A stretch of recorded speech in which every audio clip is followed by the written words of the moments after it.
Hello, আসসালামু আলাইকুম guys. আজকে আয়ান আমাদের মধ্যে চলে এসেছে আরেকটি নতুন গজল নিয়ে। তো আয়ান, আজকের গজলটি কি বলা শুরু করে দাও।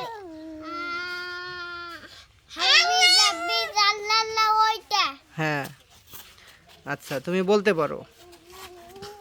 আমার যেটা মন চাই আমি সেটা বলবো। ওকে, বলো।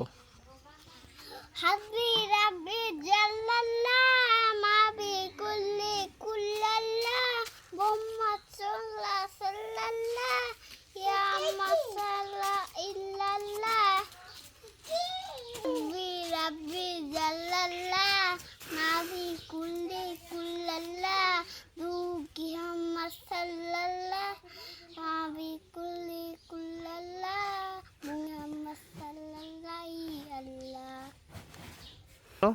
লা ইলাহা ইল্লাল্লাহ মুহাম্মাদুর রাসূলুল্লাহ। ওকে।